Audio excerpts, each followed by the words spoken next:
యోహాను సువార్త 2వ అధ్యాయం 10వ వచనం. యోహాను సువార్త 2వ అధ్యాయం 10వ వచనం. ప్రతి వాడును మొదట మంచి ద్రాక్షరసమును పోసి జనులు మొత్తుగా ఉన్నప్పుడు జబ్బు రసము పోయిను. నీవైతే ఇది వరకును మంచి ద్రాక్షరసమును ఉంచుకొని ఉన్నావని అతనితో చెప్పెను. నీవైతే మంచి ద్రాక్షరసము ఉంచుకొని ఉన్నావని అతనితో చెప్పెను. ఈరోజు మనం ఈ కానాను పెండ్లి విందు గురించి, కానాను పెండ్లి విందులో ఉన్న విలువైన పాఠాలను మనం నేర్చుకుందాం. ఈ 10వ వచనంలో ఒక చక్కటి మాట ఉంది. మరి ఎంతమంది ఇప్పుడు చదువుతున్నప్పుడు గ్రహించారు? నీవైతే ఇది వరకు మంచిది నీ దగ్గర ఉంచుకున్నావు. కానీ లోకంలో అయితే మొదట మంచిది పోస్తారు, తర్వాత చెడ్డది పోస్తారు, కల్తీది పోస్తారు. లోకంలో అయితే మొదట బాగా ఉంటుంది, తర్వాత తగ్గిపోయింది కదా. కొత్తగా కలిసినప్పుడు ప్రేమ ఆప్యాయతలు ఎలా ఉంటాయి? చాలా బాగా ఉంటాయి. తర్వాత నీరసించిపోతాయి. భార్యాభర్తల మధ్య మొదటి సంబంధం ఎలా ఉంటుంది? భార్యాభర్తలు చెబితే బాగుంటుంది. ఎలా ఉంటుంది? చాలా బాగుంటుంది. తర్వాత తగ్గిపోతుంది. ఎందుకు? వీటన్నిటికీ పరిశుద్ధాత్మ దేవుడే ఈ దినం మనకి సమాధానం దయచేస్తాడని నమ్ముతున్నాను. ఆమేన్. హల్లెలూయా. చాలామంది యవన బిడ్డలు స్నేహితుల గురించి చెబుతూ ఉంటారు. వాడిని నేను ఫస్ట్లో నమ్మాను, తనని నేను ఫస్ట్లో నమ్మాను, కానీ అంత నమ్మకమైన వాడు కాదు, అంత నమ్మదగిన వ్యక్తి ఆమె కాదు. ఎప్పుడు తెలిసింది? క్రమేణా తనతో నేను నడుస్తున్నప్పుడు, స్నేహం చేస్తున్నప్పుడు అర్థమైంది. అందుకే యేసుక్రీస్తు వారు ఒక మాట అంటాడు, వచ్చి చూడండి అని అంటాడు. రబ్బీ, నువ్వు ఎక్కడుంటున్నావు అంటే వచ్చి చూడండి అంటే నాతో ఉండండి, నాతో గడపండి, నేను ఎలా జీవిస్తున్నానో మీరు కూడా చూడండి. అంటే కొన్ని సహవాసాలు కలిసి ఉంటేనే బయటపడుతూ ఉంటాయి, ఏది నిజమో ఏది అబద్ధమో. మరి ఇక్కడ ఒక పెండ్లి విందు జరుగుతుంది. ఆ పెండ్లి విందులో ద్రాక్షారసం అయిపోయింది. అక్కడ ఉన్న సాంప్రదాయం ప్రకారం ఇప్పుడు స్వీటు, హాటు, ఐస్ క్రీమ్ ఎలా ఇస్తున్నామో అలాగా అప్పుడున్న సాంప్రదాయం, యూదుల ఆచారం ప్రకారం భోజనం అయిపోయిన తర్వాత, భోజనం చేసిన తర్వాత ద్రాక్షారసం ఇస్తారు. అది పులిసినది కాదు, పులియని ద్రాక్షారసం. పులిసినది సారా, పులియనిది మామూలు ద్రాక్షారసం. జాగ్రత్తగా వినాలి మీరు.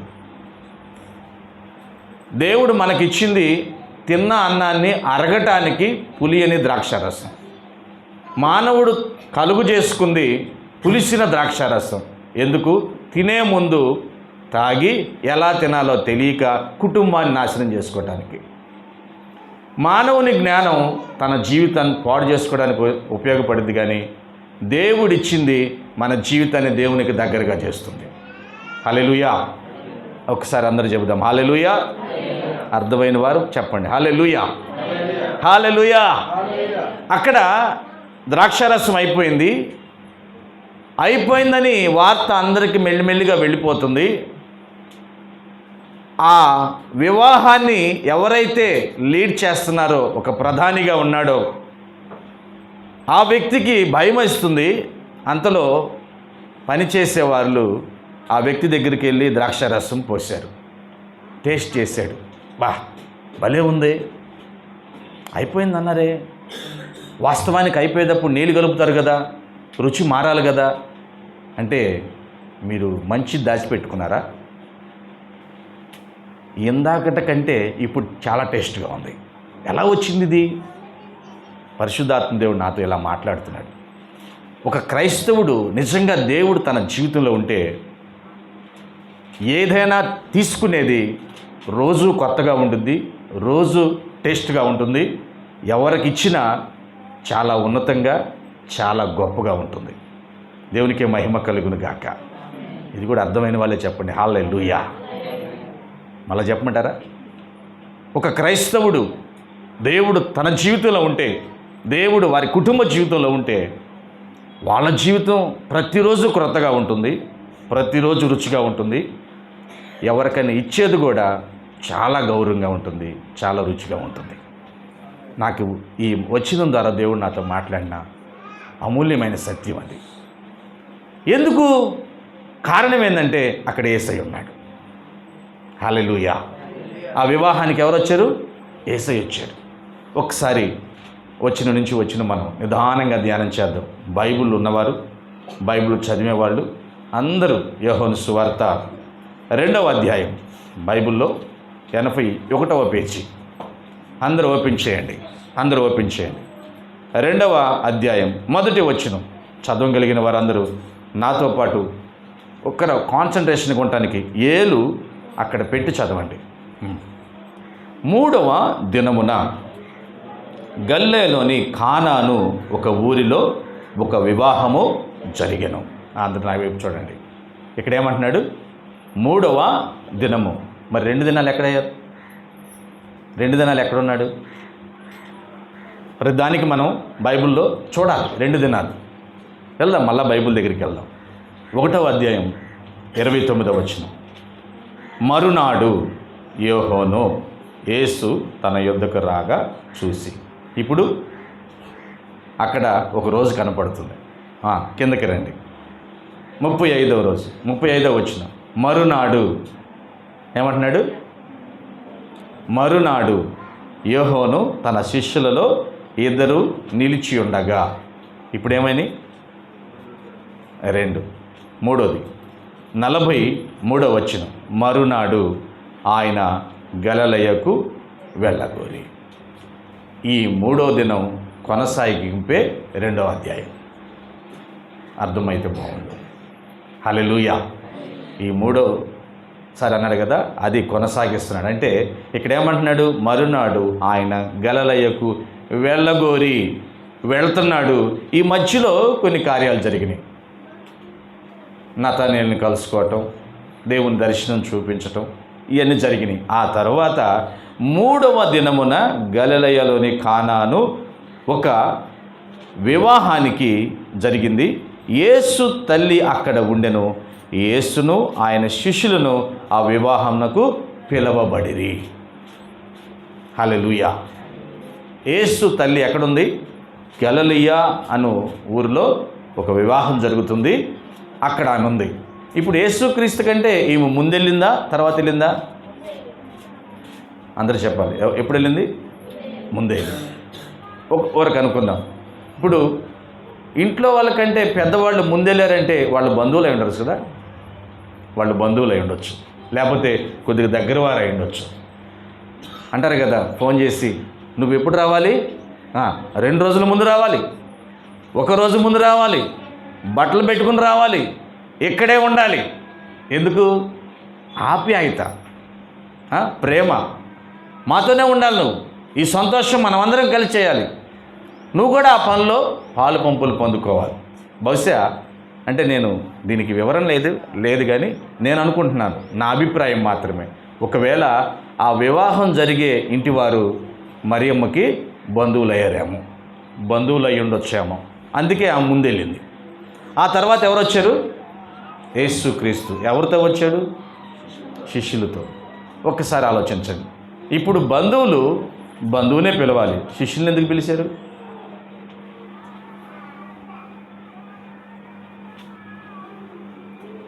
నువ్వు రావటమే చాలు, ఎంతమందికి పెడతాం? అరే వాడిని విలవమాకండి రా, వాళ్ళ ఫ్రెండ్స్ని అందరిని వేసుకొస్తున్నాడు, ఒక్కరినే రమ్మని చెప్పండి. రోడ్ని కనబడ్డ వాళ్ళందరిని తీసుకొస్తాడు కదా అంటారు కొంతమంది. అందుకే పిలవను కూడా పిలవరు. కొన్ని ఫంక్షన్లకి కొంతమందిని పిలవరు, లేనిపోయిన వాళ్ళందరిని తీసుకొచ్చి రోడ్డు మీద గొడవ చేస్తూ ఉంటాడు. కానీ యేసుక్రీస్తుని ఎవరితో పిలిచారు? అక్కడ క్లియర్గా రాస్తుంది, ఆయన శిష్యులతో ఆయనను పిలిచిరి, ఆహ్వానించారు. అంటే ఆయన ఒక పరిచర్య చేస్తున్నాడని, ఆయన సువార్త ప్రకటిస్తున్నాడని ఆ ఇంటి వారికి తెలుసు. ఆమేన్. ఆయన సువార్త ప్రకటిస్తున్నాడు, దేవుని రాజ్యం సమీపంగా ఉందని ఆయన తెలియజేస్తున్నాడు. ఆయనతో పాటు ఆయన శిష్యులు ఉన్నారు కాబట్టి వారిని వేరు చేయకూడదు, వారిని కూడా కలిపి పిలవాలి అని పిలిచారు. అంటే ఇక్కడ యేసుక్రీస్తుని పిలిచే ఒక మంచి మనసు ఉంది. 2, ఆయనతో పాటు ఉన్న వారిని కూడా పిలిచే మంచి ప్రేమ కూడా ఉంది. మన జీవితంలో చాలాసార్లు ఇది కొదువైపోతుంది. ఆయన్ని పిలవాలి, ఆయనతో పాటు ఎవరున్నా పిలిచి ఆహ్వానించే మంచి మనసు ఉండాలి. ఆతిథ్యం అనేది క్రైస్తవునికి చాలా ఉన్నతమైనది. ఎవరికైనా బైబిల్ చెబుతుంది, ఆతిథ్యము చేయుట మరువకుడి. ఒకసారి నేను మిమ్మల్ని ప్రేమతో అడుగుతున్నాను, ఈరోజు డేట్ ఎంత? 24? బయట వాళ్ళు అంటున్నారా? నవంబర్ 24, 2024. జనవరి నుంచి ఈ నవంబర్ 24 వరకు ఎంతమందికి ప్రేమతో నువ్వు ఆతిథ్యం ఇచ్చావు? వస్తే బాగుండని తాళం వేసి వెళ్ళావా? ఎప్పుడన్నా వస్తారేమో, లేనిపోయింది, వీళ్ళు వచ్చే టైంకి మనం వెళ్ళిపోతే బాగుండు, ఖచ్చితంగా వాళ్ళు వస్తారని చెప్పి ముందుగానే వెళ్ళిపోయావా? జాగ్రత్త. వారిని ఒకవేళ యేసయ్య పంపించుంటే నీ హృదయాన్ని గమనించడానికి, నీ ప్రేమ ఎలాంటిదో తెలుసుకోవడానికి, నిజంగా ఆ ప్రేమతో నింపబడి ఉన్నావా లేవో తెలుసుకోవడానికి, నిన్ను ఆశీర్వదించడానికి యేసుక్రీస్తే ఎవరినైనా పంపించుంటే ఆ ఆశీర్వాదాన్ని నువ్వు కోల్పోయేవేమో. అంటే నేను జీవితాన్ని క్రొత్తగా మార్చాలని యేసయ్య అనుకున్నాడు. కానీ ఆ రోజు నువ్వేం చేసావు? వీళ్ళకి ఎందుకు పెట్టడం, నాకేమొచ్చింది అని చెప్పి వెళ్ళిపోయావు. జాగ్రత్త. ప్రేమతో చెబుతున్నాను, దేవుని వాక్యాన్ని చెబుతున్నాను, ఆతిథ్యము చేయటం మరవద్దు. ఆమేన్. నీకున్నదే, లేనిది కాదు, నీకున్నదే పెట్టు. ఎక్కడి నుంచి అప్పులు చేసి పెట్టవలసిన అవసరం లేదు. నీకేది కలిగి ఉంటుంది ప్రేమతో ఆహ్వానించు. ఆమెకు తెలియకయే కొందరికి ఆమె ఆతిథ్యం చేసిందంట. ఎరికోలో రాహాబు అనే వేశ్య, ఆమెకు తెలియదు. వాళ్ళకి ఆతిథ్యం ఇచ్చింది, వాళ్ళకి భోజనం చెప్పి పెట్టింది. తర్వాత వాళ్ళు ఆ ఊరు భటులు రాజుగారు పంపిస్తే వాళ్ళను దాచివేసింది. ఆమె ఎంత గొప్ప ధనురాలైందంటే ఆ ఊరంతా, ఎరుకో ప్రాంతమంతా కూలిపోయి కాలిపోతుంటే ఆ ఒక్క కుటుంబమే రక్షించబడింది. హల్లెలూయా. అంటే నువ్వు చేసిన ఆతిథ్యం రేపు నీకు చాలా ఉపయోగకరంగా ఉంటుంది, నీకు చాలా ఉపయోగకరంగా ఉంటుంది.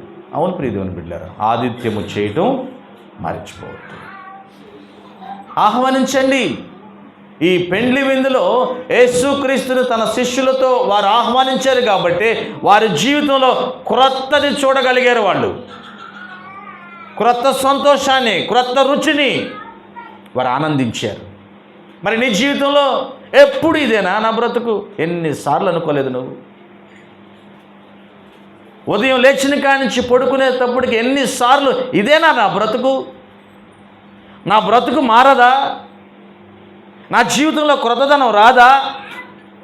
ప్రశ్నల మీద ప్రశ్నలు వేసుకుంటున్నారు. నేను అంటాను, ఒక సహోదరి మధ్యకాలంలో చెప్పింది, నన్ను ఒక ప్రశ్న అడిగింది. అన్నయ్య, ఓ భార్యాభర్తలు ఉన్నారు. భార్య చక్కగా యేసుక్రీస్తుని అంగీకరించింది, భర్త అయితే యేసుక్రీస్తుని అంగీకరించలేదు. భార్య భర్త పరమేశ్వరునితోనే ప్రార్థనకి వెళ్తూ ఉంటుంది, పిల్లలు కూడా వెళుతూ ఉంటారు. కానీ ఆ పిల్లల్లో యవనస్తురాలు అనే పిల్ల ఉంది, యవనస్తురాలు. ఆ అమ్మాయి తన తండ్రి ఏదో అరిచాడని, కొట్టాడని, తిట్టాడని సూసైడ్ చేసుకుంది. ఏమంటారు, క్రిములకి కీటకాలకు వాడే మందుని తను తింది. హాస్పిటల్కి తీసుకెళ్ళారు. హాస్పిటల్లో ఇంచుమించుకు 10 రోజులు ఉంది. తర్వాత చనిపోయింది. ఒక సహోదరి అడుగుతుంది, ఆ అమ్మాయి ప్రార్థనకి వెళ్తుంది కదా, ఆమె తల్లి కూడా ప్రార్థనకి వెళ్తుంది కదా, ఆ యేసయ్య ఆ అమ్మాయిని ఎందుకు చంపేశాడు, కాపాడాలి కదా అని అంటున్నారు. మీ జవాబు ఏంటి? నన్ను ప్రశ్న అడిగింది, నేను జవాబు చెప్పాను. మీ జవాబు ఏంటి? హలో, మీ జవాబు ఏంటి? నేను అన్నాను, వాళ్ళ నాన్న తిట్టాడు, వాళ్ళ నాన్న కొట్టాడు. నిజమే. తిట్టి కొట్టిన తండ్రి ప్రేమించటానికి ఆ యేసయ్యని, ఏ యేసయ్య సన్నిధికి అయితే వెళుతుందో ఆ యేసయ్యని అడిగి ఆ సహనాన్ని కోరుకుంటే ఎంత బాగుండు, ఆ ఓర్పును కోరుకుంటే ఎంత బాగుండు. ఆ సహనాన్ని, ఓర్పుని దేవుని దగ్గర నుంచి కోరుకోకుండా తొందరపడిందే అది దురాత్మ. కాబట్టి పోయింది, అంతేనా? ఎంతమంది ఏకీభవిస్తారు ఈ విషయం? కష్టమా? నిజం ఇది. కొట్టింది తండ్రి, బాధపరిచింది తండ్రి. ఆ తండ్రిలో ప్రేమ ఉంటుంది ఖచ్చితంగా. ఆ ప్రేమను చూసేంతవరకు ఎదురు చూడాలి. ఆ ఎదురు చూడటమే దేవుడికి మనం నేర్పించే ప్రేమ. హల్లెలూయా. అలా కాకుండా మన ఇష్టానుసారంగా చేసుకుంటే అప్పుడు నువ్వు దేవుని యొక్క ఎదురు చూపులో లేవు. దేవుడు నాతో ఉంటాడు, నా జీవితంలో గొప్ప కార్యాలు చేస్తాడనే నమ్మకం నీకు లేదు. ఇక్కడ ఆయన శిష్యులతో కూడా ఆయన ఆహ్వానించారు, వాళ్ళకు ఒక మంచి విందుని చేద్దామని. తీరా ఏమైంది తెలుసా? ద్రాక్షారసం అయిపోయింది. ఏమైంది? ద్రాక్షారసం అయిపోయింది. ద్రాక్షారసం అయిపోయింది. ఇప్పుడు ఏం జరుగుతుందో ఒకసారి చూద్దాం. తర్వాత వచ్చిన చూడండి 3-4. యేసు తల్లి వారికి ద్రాక్షారసము లేదని ఆయనతో చెప్పగా యేసు ఆమెతో, అమ్మా, నాతో నీకేమి పని, నా సమయం ఇంకనూ రాలేదు. ఇక్కడ మీరు జాగ్రత్తగా వినాలి ఈ మాటలు. హల్లెలూయా. ఒకసారి పక్క వాళ్ళకి చేయొచ్చి వింటున్నారా అడగండి. వింటున్నారా అడగండి ఒకసారి. వింటున్నారా? హల్లెలూయా. ఎంత సంతోషంగా ఉన్నారు. వింటున్నారా? ఇప్పుడు ద్రాక్షారసం ఏమైపోయింది? వివాహాల ద్రాక్షారసం అయిపోయింది. అయిపోయే వారికి యేసుక్రీస్తు యొక్క తల్లి పరిగెత్తుకుంటే ఎవరి దగ్గరికి వచ్చింది? ఎందుకు వచ్చింది? చెప్పాలి. ఎందుకు వచ్చింది? బయట వాళ్ళు చెప్పాలి ఎందుకు వచ్చింది. యేసయ్య దగ్గరికి ఎందుకు వచ్చింది? మిగిలిన దగ్గరికి వెళ్ళి విందు ప్రధాని దగ్గరికి వెళ్ళి తొందరగా ద్రాక్షారసం తెప్పియ్యా అని వచ్చు కదా. అంతేనా? ఎందుకు వచ్చింది? మరీకి తెలుసు యేసయ్య ఎవరో. ఎటు చపలు పెడదాం. హల్లెలూయా. మరియకు మాత్రమే తెలుసు యేసయ్య ఎంత గొప్పవాడో. నిజంగా తెలుసా? మరీకి నిజంగా తెలుసా? కాదు, పరిశుద్ధాత్మ దేవుడు చెప్పాడు. ఎప్పుడు? మరియ గర్భములో ఉన్నప్పుడు, తర్వాత యేసుక్రీస్తు జన్మించినప్పుడు. ఒకసారి లోకాసు వార్త తీయాలి త్వరగా, బైబిల్లో లోకాసు వార్త 2వ అధ్యాయం 26 నుంచి స్పష్టంగా చక్కగా చదవండి. అతడు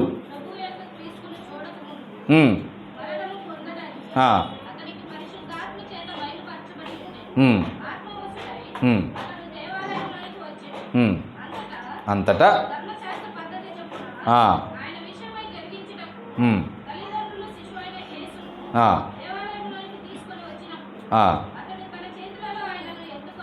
ఆ సుమియోను అనే పెద్ద ఆయన ఆ బాలుడైన యేసుక్రీస్తుని తన చేతుల్లోకి తీసుకుని దేవుని స్తుతించొచ్చు.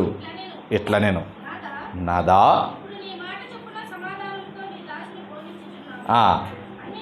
ఇక్కడ వినాలి ఏమని చెబుతున్నా, అన్యజనులకు నిన్ను బయలుపరచుటకు వెలుగుగాను నీ ప్రజలైన ఇశ్రాయేలుకు మహిమగాను నీవు సకల ప్రజల ఎదుట సిద్ధపరిచిన నీ రక్షణను నేను కన్నులారా చూచాను.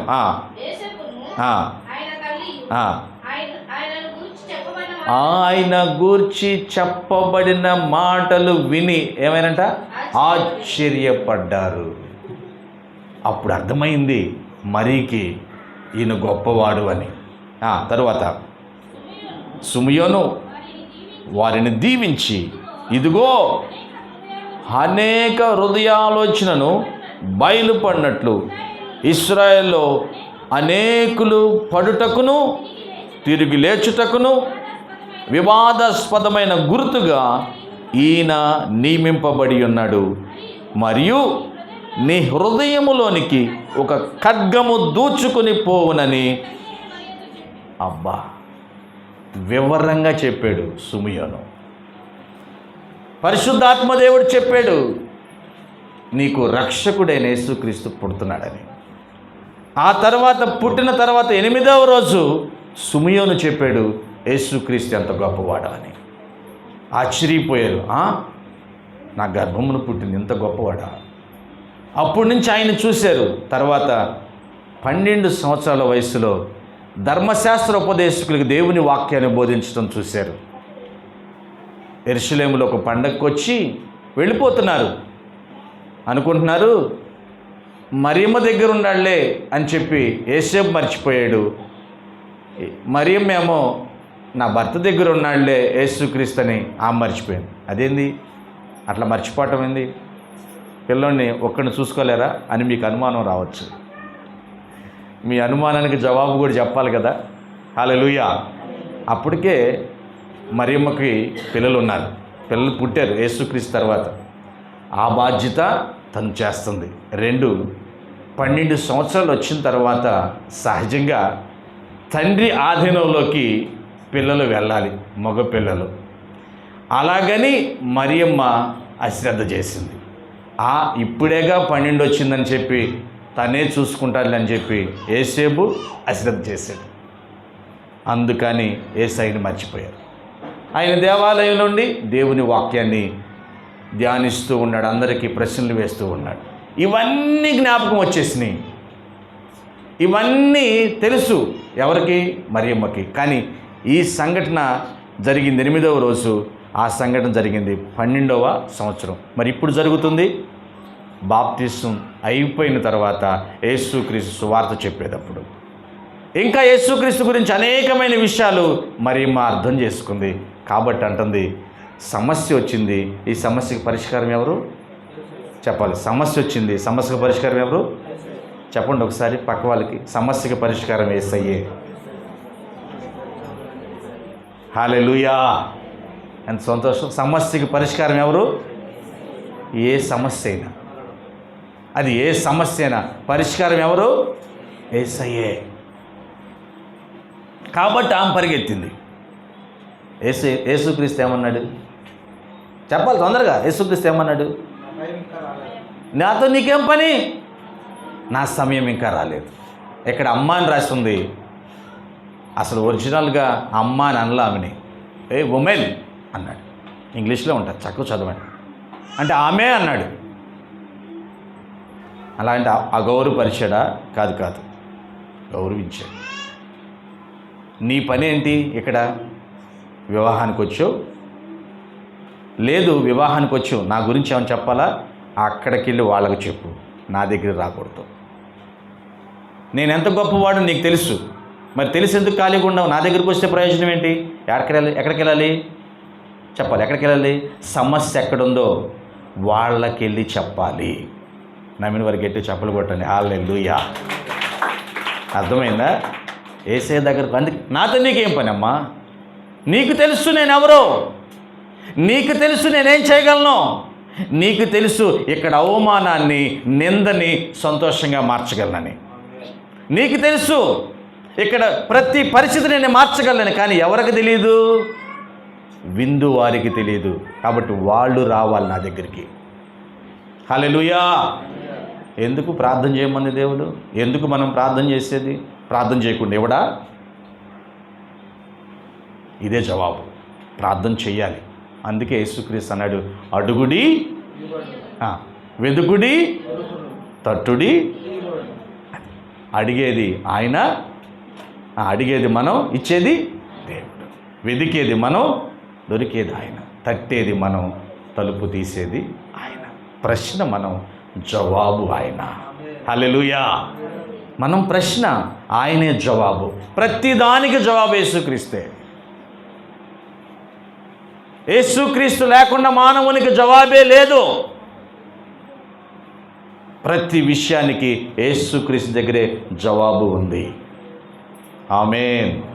హల్లెలూయా. అందుకే అంటున్నాడు, నాతో నీకేం పని అమ్మా, నువ్వు చేయాల్సిన పని చేయి. అప్పుడు వెళ్ళింది ఆమె. ఏం చేసింది? యేసయ్య ఎంత గొప్పవాడో పనివారికి చెప్పింది.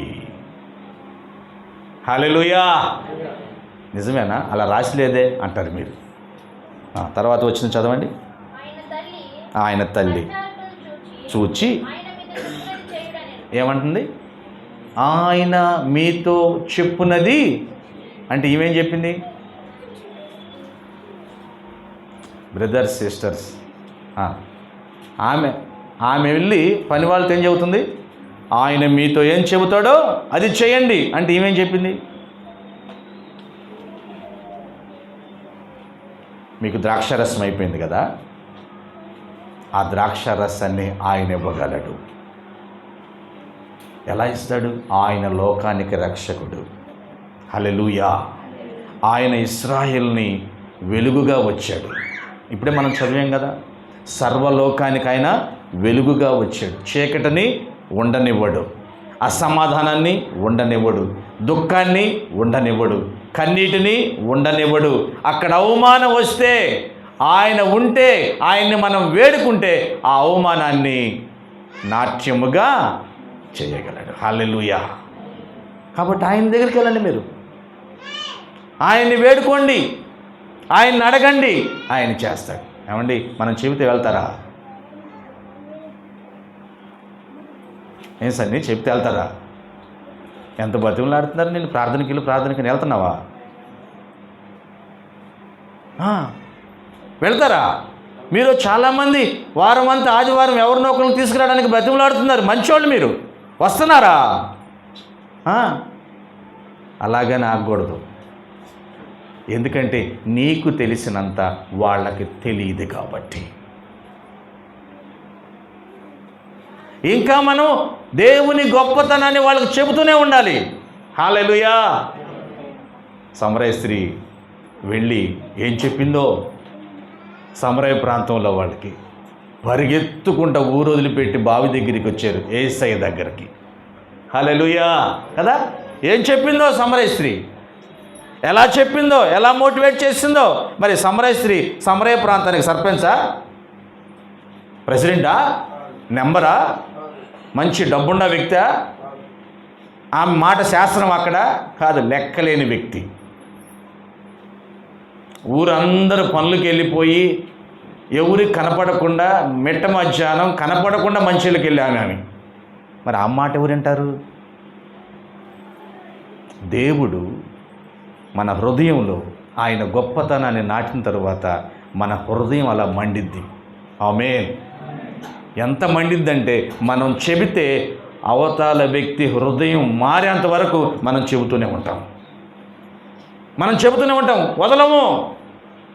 ఆ వ్యక్తిని దేవుని వైపు నడిపించేంత వరకు మనం విడిచిపెట్టాం. మనలో అలాంటి మంటని రగులు చేస్తాడు దేవుని యొక్క గొప్పతనం తెలుసుకుంటే. ఆమేన్.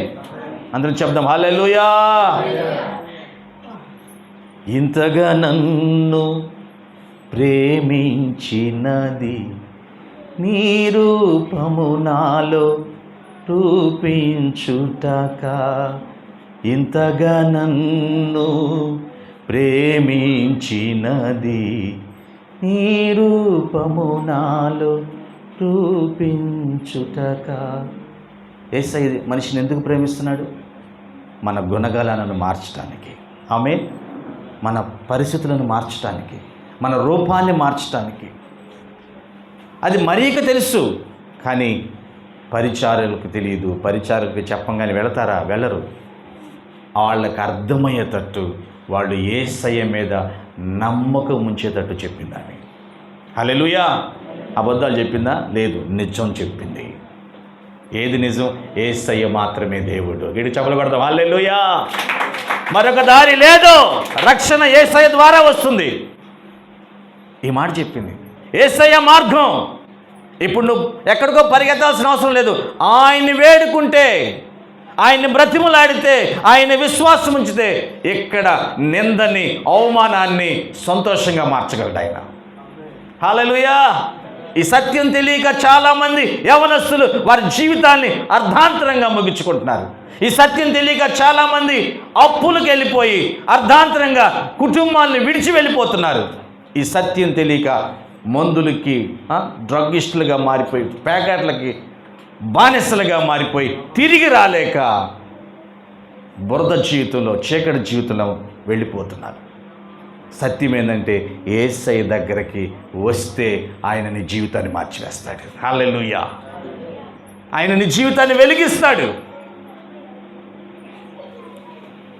ఆయన నీ జీవితంలో ఉన్న ప్రతి చీకటి కోణంను తీసివేస్తాడు. అటువంటి గొప్ప దేవుడు ఆయన. హల్లెలూయా. ఎంతమంది జీవితాల్ని ఆయన వెలిగించాడు, ఎంతమంది జీవితంలో సంతోషాన్ని ఇచ్చాడు, ఎంతమంది జీవితంలో నిందలను, అవమానాలను తొలగించి ఈరోజు తల దించుకునే పరిస్థితుల్లో వచ్చిన వారు తల ఎత్తుకుని అక్కడే జీవిస్తూ ఉన్నారు. ఆమేన్. ఎవరు కారణం?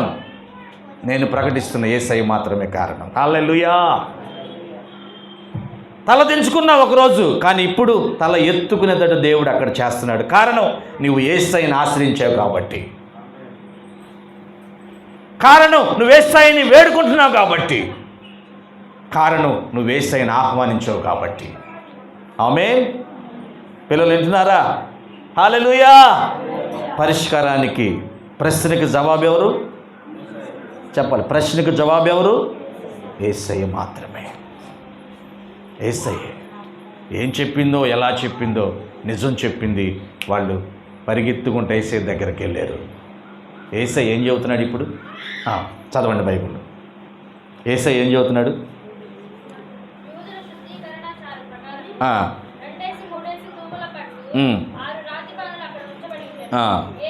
యేసు ఇక్కడ 100 లీటర్ల బట్టే రాతి బాణలు ఉన్నాయి. ఇక్కడ 100 లీటర్ల బట్టే రాతి బాణలు. అవి శుద్ధీకరణ ఆచార ప్రకారం ప్రతి గృహంలో ఉంటాయి. అలాంటివి ఉన్నాయి. యేసు ఆ బాణలు నీళ్లతో నింపుడి వారితో చెప్పగా ఏం చెప్పారు? యేసు ఏం చెప్పాడు? చెప్పాలమ్మా, చక్కగా చెప్పాలి మీరు. యేసుక్రీస్తు వాళ్ళతో ఏం చెప్పాడు? అక్కడున్న బాణల్ని నీళ్లతో వేడితో నింపమన్నాడు. పిల్లలు చెప్పండి నాన్న, ఏంటితో నింపమన్నాడు? ఆ తర్వాత ఏం రాసింది? చెప్పాలి. Fill their jars with water. కేవలం నీళ్లతో నింపమన్నాడు. మరి వాళ్ళు ఏం చెప్పారు? వాళ్ళు ఏం చేశారు? చదవండి. పాయింట్ ఉండాలి అక్కడ, మనకుంది అక్కడ. వాళ్ళు యేసుక్రీస్తు వారు చెప్పింది ఏంది? ఆ బాణల్ని నీళ్లతో నింపు. ఎంతవరకు నింపమన్నాడు తెలియదు, కానీ వాళ్ళకి అర్థమైంది ఏంది? ఈయన గొప్ప దేవుడు గనుక సగానికి నింపితే తొందరగా అయిపోతాయి, ఫుల్గా నింపితే సమృద్ధిగా ఉంటుంది. గట్టిగా చప్పలు కొడదాం. హల్లెలూయా. దేవుని మాట మీద వాళ్ళకి ఎంత నమ్మకం వచ్చింది చూడండి. మరియమ్మ చెప్పిన సువార్త మీద, శుభవార్త మీద వాళ్ళకి ఎంత నమ్మకం వచ్చిందో చూడండి. ఆ శుభవార్తను నమ్మి యేసయ్య దగ్గరికి వెళ్ళి యేసయ్య ఏదైతే చెప్పాడో దాన్ని అర్థం చేసుకుని ఇంకా గొప్ప ఆశీర్వాదాన్ని పొందుకోవడానికి ఏమి చేయాలో అది చేస్తున్నారు. హల్లెలూయా. అందుకే అడుగుతాను చాలాసార్లు, మనం ప్రార్థన చేసేటప్పుడు ఇది చాలు అని అనమాకండి, ఇప్పుడు ఇంకా కావాలి నాకు అనండి. హల్లెలూయా. మోర్ పవర్, ఎక్కువ శక్తి కావాలి మనకి. ఓ ప్రభువా నాకు చిన్న కానిస్టేబుల్ ఉద్యోగం చాలు అని అనమాక. ఓ దేవా, అసలు నా గురించి నువ్వేం ఉద్దేశించున్నావో అది నాకు కావాలి అడుగు. ఆమేన్. బహుశా నువ్వేనుకుంటున్నావు వీళ్ళ చేత వాళ్ళ చేత అనిపించుకోవటం కంటే ఏదో ఒక 10,000 15,000 ఉండి జీతం ఉండి ఈ జీవితాన్ని నెట్టేద్దాం అనుకుంటున్నావు. నాకు నెలకు ఒక 3,000 4,000 ఏదో ఒక రకంగా సహాయం వస్తే నేను కడుపు నిండి ఒక ముద్ద తిని నా జీవితాన్ని ఎట్లా ముగిద్దాం అనుకుంటున్నావు. కానీ దేవుడు నీ గురించి ఉద్దేశించిన ఉద్దేశం చాలా గొప్పది. హల్లెలూయా. చాలా ఉన్నతమైనది. అది మనం గమనిస్తే అలా అడగం. మనం ఏమంటున్నాడు?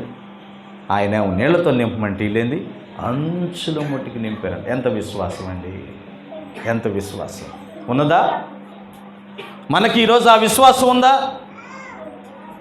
అంచుల మట్టుకు నింపే విశ్వాసం. ఎన్నిసార్లు వింటున్నాం శుభవార్త, ఎన్నిసార్లు దేశాల గురించి తెలుసుకుంటున్నాం, కానీ ఇప్పటికీ మనం అయ్యా ఇదిగో ఈ శ్రమ పోతే చాలు, అయ్యా ఈ శ్రమ పోతే చాలు, ఈ శ్రమ పోతే చాలు. ఒక సత్యం చెప్పంటారా? బాధ ఎప్పుడొచ్చింది మనిషికి? ఎప్పుడొచ్చింది? ఎక్కడొచ్చింది? భూమి మీద ఉన్న ప్రతి మానవుడికి శోధన, బాధ తప్పదు. కానీ మనం ప్రార్థనలో ఏం చేస్తాం? నా బాధ తీసేయి, నా శోధన తీసేయి, నా ఇరుకులు తీసేయి, నా ఇబ్బందులు తీసేయి అంటున్నాం. అంటే దేవుణ్ణి ఏమడుగుతుంది తెలుసా? శోధన, బాధ, ఇబ్బందులు, ఇరుకులు ఎప్పుడు పోతాయి? పటము గారు ఎప్పుడు పోతాయి? మనం కళ్ళు మూసుకుని యేసయ్యను కలుసుకున్నప్పుడు పోతాయి. వీటి చెప్పులు కొడదాం. హల్లెలూయా. అంటే మనం తెలియక ఏమడుగుతున్నాం? నేను పోవాలని అడుగుతున్నారు. అర్థమైందా? నేను పోవాలని అడుగుతున్నారు చాలామంది. ఇవి తట్టుకుని నీ ఆశీర్వాదాన్ని పొందుకోవటానికి శక్తిని దయచేయాలని అడగాలి. హల్లెలూయా. ఇవి తట్టుకోవాలి మనం, ఇవి ఓర్చుకోవాలి మనం. చూడండి, విశ్వాసంలో మనం ఎదగాలి ప్రియదేవుని బిడ్డారు. వాళ్ళు చెప్పింది ఒకటైతే వాళ్ళు ఇంకా గొప్పగా పొందుకోవటానికి అంచుల ముట్టుకు ముంచారంట, నింపారంట. ఇప్పుడు ఏమంటున్నారంటే చూడండి, అప్పుడు ఆయన వారితో మీరిప్పుడు ముంచి వింది ప్రధాని యొద్దకు తీసుకుని పొండని చెప్పగా వారు తీసుకుని పోయిరి. ఆ ద్రాక్షరసం ఎక్కడి నుండి వచ్చినో ఆ నీళ్లు ముంచి తీసుకుని పోయిన పరిచారకులకే తెలిసిన కానీ విందు ప్రధానికి తెలియలేక పోయిన గనుక ద్రాక్షరసమైన ఆ నీళ్లు రుచి చూచినప్పుడు ఆ విందు ప్రధాని పెండ్లి కుమారుని పిలిచి, ఇంకో అద్భుతమేడ, ఉప్పు చూసారా వాళ్ళు? హలో, అదేనండి, నీళ్లు పొయ్యమన్నాడు కదా యేసయ్య, నీళ్లు అంచుల దాకా పోసారు కదా. ఇప్పుడు ఈ పరిచారకులు తీయగుండయా లేదా చూసారా? చెప్పండి, చూసారా? చూడకుండా ఎంత నమ్మారండి యేసయ్య మాట. అబ్బా, ఎంత గొప్ప విశ్వాసం కదా. చూసి నమ్మిన వాడికంటే వీళ్ళు ధన్యులండి. నువ్వు నమ్మితే నువ్వు కూడా ధన్యుడివే. హల్లెలూయా. ఆయన చూసి ఎవరికైతే పోసాడో వాళ్ళు చూసి టేస్ట్ చెబితే కానీ వీళ్ళకి అర్థం కావట్లే ఎంత గొప్ప దేవుడో. ఇంకా దేవుణ్ణి మహిమపరుస్తున్నారు, ఇంకా దేవుణ్ణి గౌరవిస్తున్నారు. ఆ దెబ్బతో అక్కడున్న వారందరూ యేసయ్యను విశ్వసించారంట. శిష్యుల్లో గొప్ప ఉజ్జీవం కలిగిందంట. ఆమేన్. నేను అడుగుతున్నాను ప్రశ్న, ఇన్ని మాటలు విన్నావు, ఇంత వాక్యాన్ని దేవుడు నీతో మాట్లాడాడు, మరి నీకేం కలిగింది? యేసయ్య ఎవరు అర్థం చేసుకోవాలని ఆశ పుట్టిందా? ఇప్పుడైనా యేసయ్యని పట్టుకుంటే నా జీవితానికి పరిష్కారం వస్తుందని నమ్మకం ఉందా? రావాలి. ఎందుకంటే మన సమస్యకు పరిష్కారం ఎవరు చెప్పాలి? ఎవరు? యేసయ్యే. అట్టి యేసయ్యని ఆరాధిద్దాం, అట్టి యేసయ్యని విశ్వసిద్దాం. అట్టి యేసయ్య ద్వారే మనం పరలోక రాజ్యానికి వెళ్ళగలం. ఇట్టి కృప ప్రభువైన యేసుక్రీస్తు వారు మనందరికీ కలుగు చేయనుగాక.